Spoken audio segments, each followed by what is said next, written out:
ಇದೀಗ HD ಕುಮಾರಸ್ವಾಮಿ ಅವರಿಗೆ shock ಕೊಡೋದಕ್ಕೆ ಎಲ್ಲ ಸಿದ್ಧತೆಯನ್ನು ಕೂಡ ಮಾಡಿಕೊಂಡಿದ್ದಾರೆ ಕಾಂಗ್ರೆಸ್ನವರು. ನುರಂಗೇರಿದೆ ಬೆಂಗಳೂರು ಗ್ರಾಮಾಂತರ ಲೋಕಸಭಾ ಅಖಾಡ. ಚನ್ನಪಟ್ಟಣದಲ್ಲಿ DK ಬ್ರದರ್ಸ್ ಆಪರೇಷನ್ ಹಸ್ತ ಮುಂದುವರೆದಿದೆ. ಮಾಜಿ ಸಿಎಂ HD ಕುಮಾರಸ್ವಾಮಿಗೆ ಬಿಗ್ ಶಾಕ್. ಚನ್ನಪಟ್ಟಣದ ನಗರಸಭೆಯ ಅಧ್ಯಕ್ಷ 9 ಸದಸ್ಯರು ಕಾಂಗ್ರೆಸ್ ತೆಕ್ಕೆಗೆ. DCM DK ಶಿವಕುಮಾರ್ ನೇತೃತ್ವದಲ್ಲಿ ಕಾಂಗ್ರೆಸ್ ಸೇರ್ಪಡೆಯಾಗಿದ್ದಾರೆ.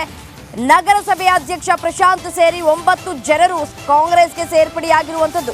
ಕೆಪಿಸಿಸಿ ಅಧ್ಯಕ್ಷ DK ಶಿವಕುಮಾರ್ ನೇತೃತ್ವದಲ್ಲಿ ಪಕ್ಷಕ್ಕೆ ಸೇರ್ಪಡೆಯಾಗಿದ್ದಾರೆ. ಬೆಂಗಳೂರಿನ ಸದಾಶಿವನಗರ ಮನೆಯಲ್ಲಿ ಕಾಂಗ್ರೆಸ್ ಸೇರ್ಪಡೆಯಾಗಿದ್ದಾರೆ.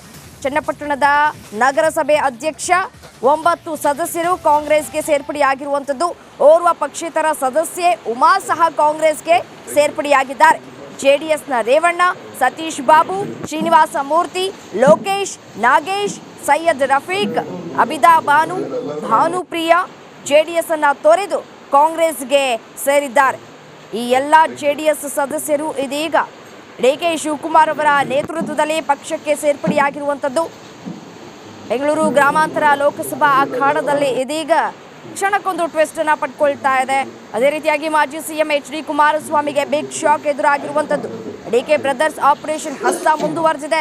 DCM DK ಶಿವಕುಮಾರ್ ನೇತೃತ್ವದಲ್ಲಿ ಕಾಂಗ್ರೆಸ್ ಸೇರ್ಪಡೆಯಾಗಿದ್ದಾರೆ. ಚನ್ನಪಟ್ಟಣದ ನಗರಸಭೆ ಅಧ್ಯಕ್ಷ 9 ಸದಸ್ಯರು.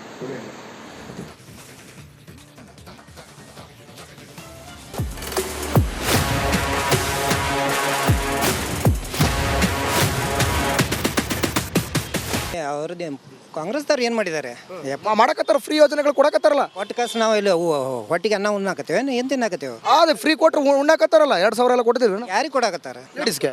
ಗನ್ಸರು ಓಟ್ ಆಗಿಲ್ಲ. ನಿಮ್ಮಲ್ಲೂ ಲೇಡೀಸ್ ಇರ್ತಾರಲ್ಲ, ಇದ್ರೆ ಏನಾಯ್ತು? ಅಲ್ಲಿ ಒಂದು ಅರ್ಧ ಭಾರ ಕಮ್ಮಿ ಆಗಲ್ವೇ? ಯಾರಿಗೆ ಭಾರ ಕಮ್ಮಿ ಆಗ್ತಾ ಇದೆ?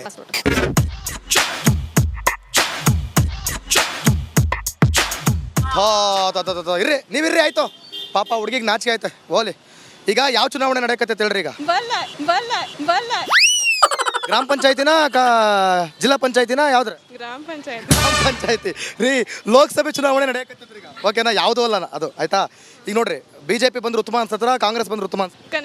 कन्नड़ ओके, बीजेपी पार्टी अच्छा है ना, कांग्रेस पार्टी अच्छा है ना? बीजेपी क्यों अच्छा है? सबके लिए अच्छा करते हैं वो. हाँ, वो सबके लिए ऐसे मतलब हेल्प करते हैं सबको. हाँ. और ವಿಜಯಪುರದಲ್ಲಿ ನಿನ್ನೆ ಕೊಳವೆ ಬಾವಿಗೆ ಬಿದ್ದಿದ್ದಂತಹ ಸಾತ್ವಿಕರನ್ನ ಜೀವಂತವಾಗಿ ಹೊರಗೆ ತೆಗೆಯುವಂಥ ಕೆಲಸವನ್ನು ಮಾಡಲಾಗಿತ್ತು. ಇನ್ನೊಂದು ಘಟನೆ ಕೂಡ ನಡೆದಿತ್ತು. ನಿಮಗೆ ನೆನಪಿರ್ಬೋದು, ಬಾಗಲಕೋಟೆಯಲ್ಲಿ ಬಹಳ ವರ್ಷಗಳ ಹಿಂದೆ ನಡೆದಂಥ ಘಟನೆ ಇದು.